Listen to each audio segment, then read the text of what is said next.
गेल्या 4-5 दिवसापासून महिला आयोगाच्या अध्यक्ष रुपाली चाकणकर यांच्याबद्दल जे सोशल मीडियामध्ये व्हिडिओ येत आहेत आणि राजकीय भविष्यकार आणि लिंग पिसाट कॅप्टन अशोक खरात ह्याच्याबरोबर त्यांचे असलेले निकटचे संबंध आणि ज्या प्रकारे त्या त्याचे पाय धुत आहेत, अंधश्रद्धेला खतपाणी घालतायत, मला असं वाटतं महाराष्ट्रासाठी अशा प्रकारची महिला राज्य आयोगाची अध्यक्ष असणं ही अतिशय निंदनीय आणि लाजिरवाणी गोष्ट आहे, शर्मेची गोष्ट आहे.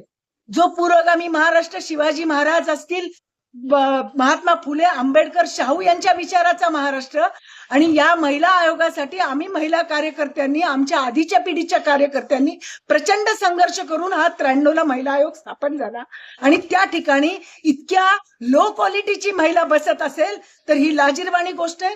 दुसरी महत्वाची गोष्ट, त्या कॅप्टन अशोक खरात सोबत अमित शहाचे फोटो व्हायरल झालेत, एकनाथ शिंदेचे झालेत, दीपक केसरकरांचे झालेत.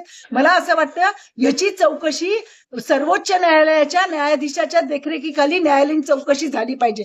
अत्यंत लाजिरवाणी गोष्ट आहे की आमचे राज्यकर्ते काय लायकीचे आहेत हे याच्यातनं पुढे येत आहे. त्यामुळे आमचं म्हणणं याची न्यायालयीन चौकशी झाली पाहिजे आणि या रुपाली चाकणकरची तात्काळ हकालपट्टी झाली पाहिजे ही आमची या ठिकाणी मागणी आम्ही जिल्हाधिकाऱ्यांना दिलेली.